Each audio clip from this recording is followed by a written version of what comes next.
Hello, everyone. Welcome to another episode of Triangle Offense. I'm Monish. As always, I'm joined by Nishant. And we bring to you the start of the week episode by discussing the top teams in each of the conferences because we have a bunch of interesting games that have happened and are going to happen in the upcoming week. The Timberwolves Mil- and Wizards. Almost there. Almost there. The Milwaukee Bucks thrashed the Boston Celtics. The scoreline doesn't suggest, but they had a big enough lead to say it trashed. The Utah Jazz really thrashed the Brooklyn Nets on scoreline and in actuality. The Lakers play the Bucks. The Lakers play the Jazz pretty soon. There's going to be an interesting lineup of matches where all the big teams are facing against each other, and a good time to do a mini power rankings where we assess which teams on top and which teams would win the championships if they started the playoffs today. And this is assuming that all of the players come back from their injuries, and also given that they've missed a lot of time. Let's take that into context as well. So, who would be if you had to pick a team right from the go? If the playoffs started today, who would it be? Timberwolves. I think that's the easiest. You can't go wrong saying like Timberwolves are not going to lose in the playoffs this season, and the Wizards will be undefeated. I think that's the. I've never felt safer making a prediction. I'm very confident that there's a very good chance that I'll come out looking smug at the end of this. And, I think as always, I think the West is super tough to call. In the East, kind of fathom a guess. Maybe at best you can have if not this team, then it's this team, and that's about it. Everyone's just fighting for pride after that. In the West, I genuinely have no clue who's going to do what, because even if I assume AD is back, and it's been a while now that injury. It started off with a niggle and a knock, and MRI was okay, no big deal. But it's been a while now. He's missed like double-digit games, deep, high tens, maybe 20 games. And then LeBron's injury also.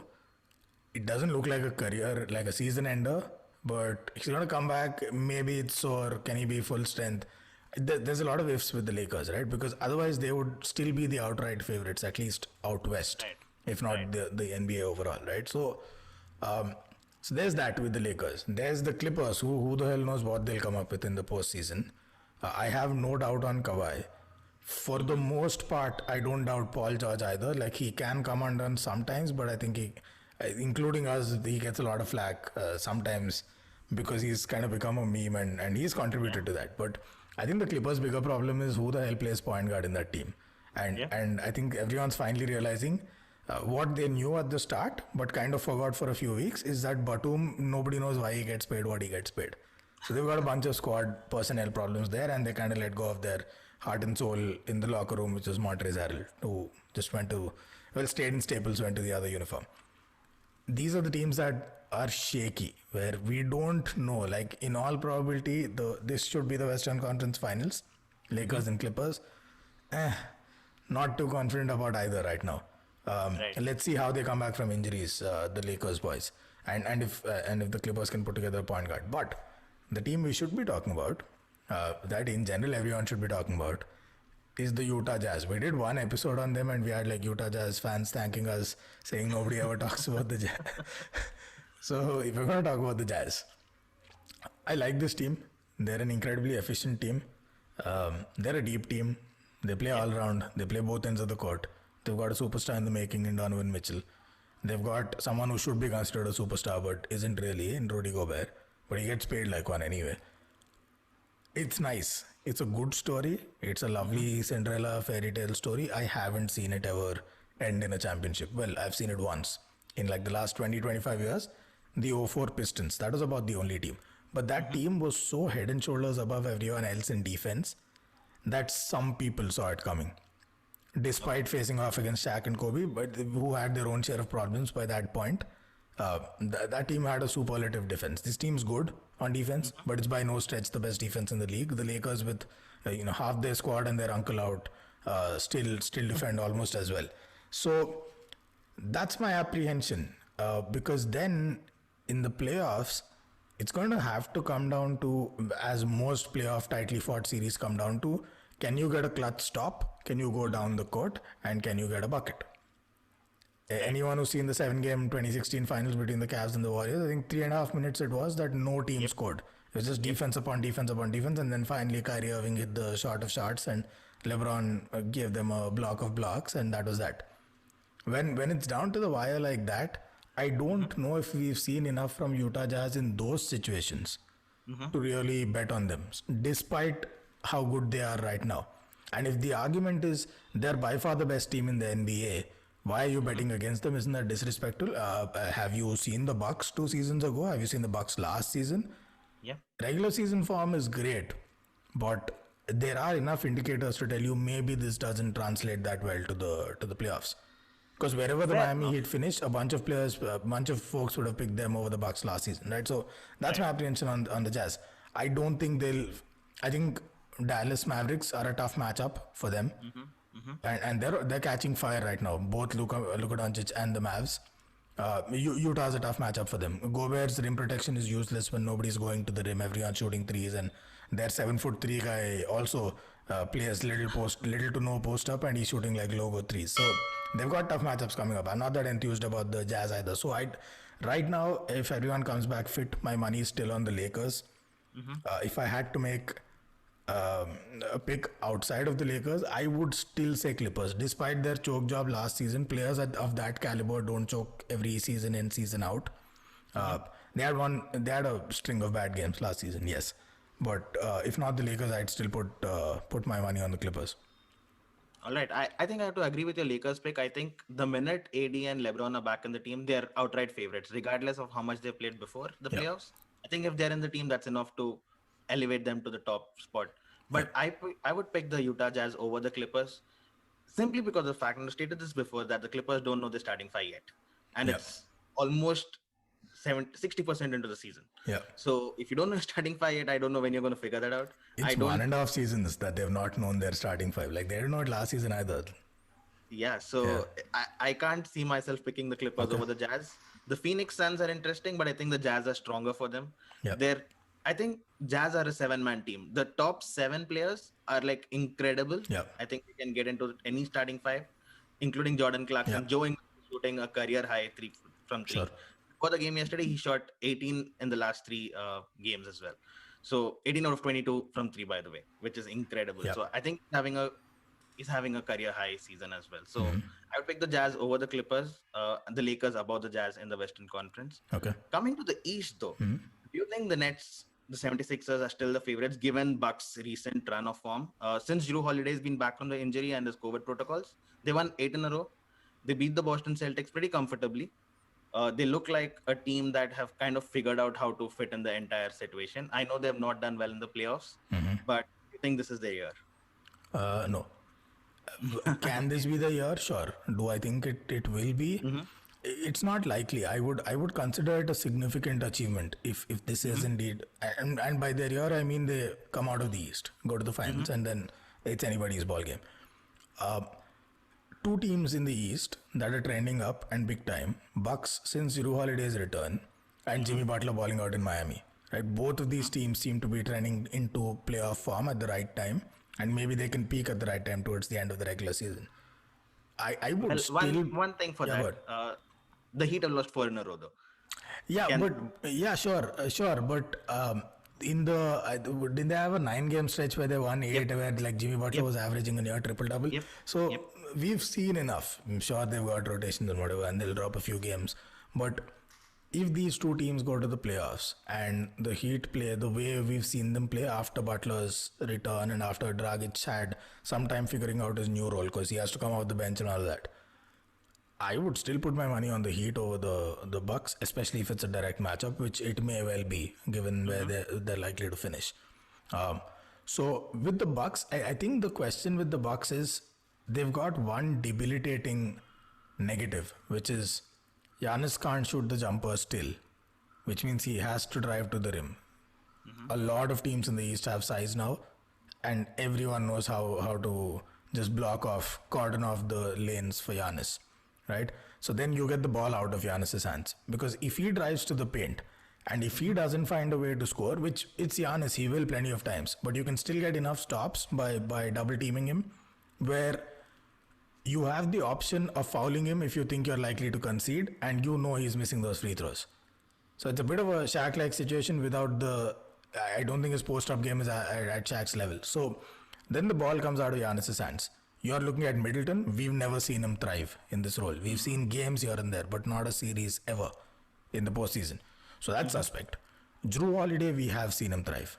Like he's amazing in the postseason. He's outstanding in the playoffs, right? So big step up on Bledsoe, both ends of the floor, even more so in the postseason, no doubt. But the other big but is the coach.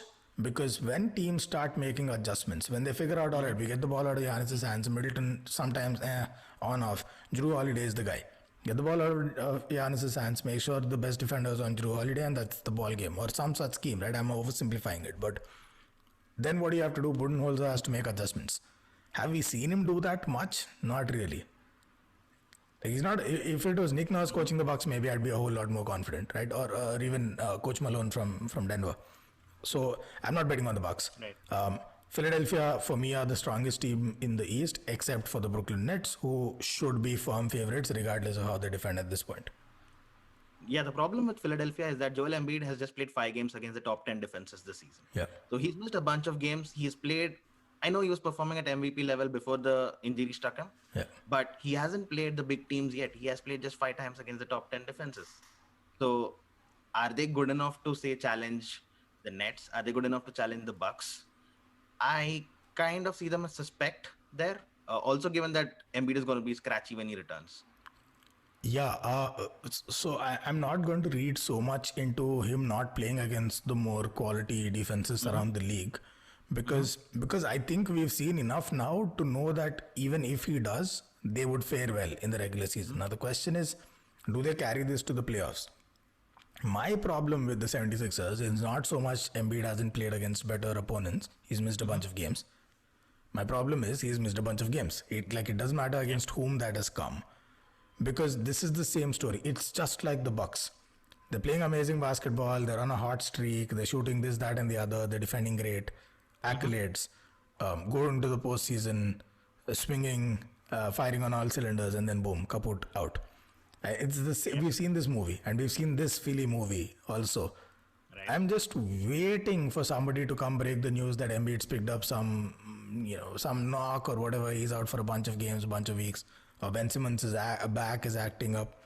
It's season after season after season to the point where the closer you get to the playoffs, the more your PTSD starts kicking in as a Philadelphia fan, if you are one, that you're just waiting to wake up and hear bad news on a fitness front. If they're fit, I think they can take on pretty much everyone else in the East, including Milwaukee. Absolutely, including Milwaukee. I love the Drew Holiday Ben Simmons matchup. I think that's one for the ages. It's been a while since we've seen a matchup that good. You take Jamal Murray versus Donovan Mitchell, square it, and that's what Drew versus Simmons in the playoffs would look like. Right? I'd love to see that. I'd love to see a Giannis versus Embiid matchup. We saw that last season, and they had one good win each over each other. So I would fancy the 76ers over the Bucks. Brooklyn is a tight matchup. It's a clash of play styles, and the play style that controls the tempo wins. Unfortunately, that's what tilts it in Brooklyn's favor, because I think they're a lot more versatile, and 3 superstars of that caliber, that's a tough beat. It's a tough beat however well you defend, and they don't. So how is it that Embiid missing certain matches is a worry and Simmons back acting up is a worry, but KD missing so many matches, including a whole of last season, and Kyrie missing matches regularly to attend birthday parties is not a worry? Yeah, it's not, because Kyrie has been doing this all his life. And despite all of this, we've seen him in the playoffs. We've seen him at the highest level in the playoffs. He hit the clutchest shot in recent memory in playoffs history. Spare maybe what Ray Allen hit. So Kyrie is not that much of a worry. But that's more temperament. That's more mercurial behavior. It's not fitness. So it's his choice when to go, when to come back. If he does that in the playoffs, God bless him, right? But I don't think that's going to happen. And they've still got James Harden. 2 reasons why it's not the same thing. Because with Philadelphia, you've seen this year after year after year. Brooklyn, you're seeing this for the first time. We've never seen an offense like this assembled, even with KD out. As if you're looking at KD in isolation, it's the same as the Anthony Davis thing. I think we said this in one episode last week, that the AD KD thing both equally worrying, because it's been a while now. It's longer than just a knock or a niggle or a precautionary measure. Something's up. It's a bit like Zion coming off of a 5-month break and still being on a minutes restriction last year. Like, something was up there. So KD if he doesn't come back, I think the scale tilts in Philadelphia's favor ever so slightly. If KD is back, I think it's tough. It's tough to beat that team for Philly, and that's how I see it. So I'm gonna assume KD comes back fit. I'm gonna assume that this is precaution more than anything else because they don't need to rush him back. Have you seen Kyrie and James Harden together? So, oh my God, yeah. Yeah. So I'm gonna put my money on him coming back. If there's something catastrophic, well, what do you do? But we've seen this one time too many with Philadelphia. They don't last the length of a season. They're superstars. Right. And if we're talking about a grueling postseason after this, I don't know. We've not seen it enough. They've been to the conference finals once. And they should have probably made it to the finals, spare that one ridiculous shot from Kawhi. So I'll see it when I believe it. Right now, my money's on Brooklyn to come out of the East and the Lakers, both heavily dependent on injury returns. My backups are Philadelphia and Clippers. All right, I think we have a slightly different opinion on the second pick teams in both the conferences because I would pick the Bucks over the 76ers. Given that Embiid, I don't know if he will sustain the grueling matchups. I don't know because his injuries have been a concern in the past. It's a concern this season. I think the Bucks have really improved. I think the earlier losses have really set them up better this season because the last 2 years they've been running across teams. They never had close games, right? Yeah. That's what the Jazz are facing this season. I would say they're winning comfortably, and that's a problem for them. But I think the Bucks would be my second pick from the East. The Nets, of course, the obvious favorites given their star power. It's very difficult to beat that team. Yep. But yeah, let's see how that goes. It was a fun discussion. We'll keep doing our rankings every week and we'll keep switching our teams as often as possible. But until then, nice talking to you and I will catch up tomorrow. Peace.